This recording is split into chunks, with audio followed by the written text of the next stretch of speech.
இன்றே டவுன்லோட் செய்து உங்கள் ஃபேவரட் ஷோக்களை என்ஜாய் பண்ணுங்க. சொல்லுங்க, என்ன விஷயமா வந்திருக்கீங்க? கவர்மெண்ட் சார்பா ஒரு கெமிக்கல் ஃபேக்டரி கட்டுறதுக்கு பெரிய அளவுல லேண்ட் கேட்டிருந்தாங்க. நாங்க பல இடத்துல பார்த்துட்டோம், எதுவுமே சரியா அமையல. அப்பதான் உங்ககிட்ட பல ஏக்கர் லேண்ட் இருக்கிறதா கேள்விப்பட்டோம்.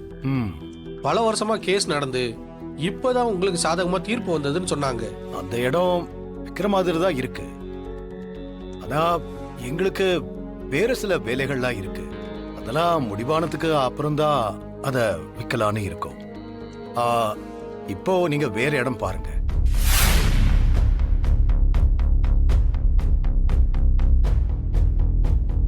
சார், உங்ககிட்ட இருக்கிற லேண்டை பத்தி தெரிய வந்தப்ப உங்களை பத்தியும் நாங்க கேட்டு தெரிஞ்சுக்கிட்டோம். ஒரு நல்ல விஷயத்துக்காக நீங்க உதவி பண்ணுவீங்கன்னு சொன்னாங்க. உங்க இடத்துல ஒரு ஃபேக்டரி வந்தா இந்த ஊர்ல இருக்கிற நிறைய பேருக்கு வேலை வாய்ப்பு கிடைக்கும்ல. அதோட நாங்க மார்க்கெட் வேல்யூக்கு தான் வாங்கிப்போன்னு நினைக்காதீங்க.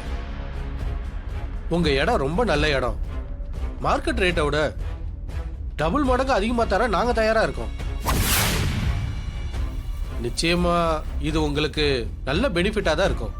ஒரு கெமிக்கல் ஃபேக்டரி வந்தா அதோட கழிவுகள்லாம் எங்க போகும்? இந்த மண்ணோட நிலத்தடி வீணா போகும். அதனால இடத்துக்கு 5 மடங்கு லாபம் வந்தா கூட இத உங்களுக்கு விக்கிற ஐடியா இல்லை. சார், நிலத்தை விற்க கூட வேணாம். 99 வருஷத்துக்கு கான்ட்ராக்ட் போட்டுக்கலாம். அதை ஜாயின் வெஞ்சரா கூட அக்ரிமெண்ட் போட்டுக்கலாம். அது பெரிய அளவில் உங்களுக்கு ரெகுலரா இன்கம் வந்துட்டு இருக்கும். இடமும் உங்களுக்கு சொந்தமானதா இருக்கும். சார், இது வெரி பிக் ஆப்பர்ச்சுனிட்டி சார். நானே 100 பேருக்கு நல்லது செய்யறவன். நான் இதுக்கெல்லாம் மயங்கிறவன் கிடையாது.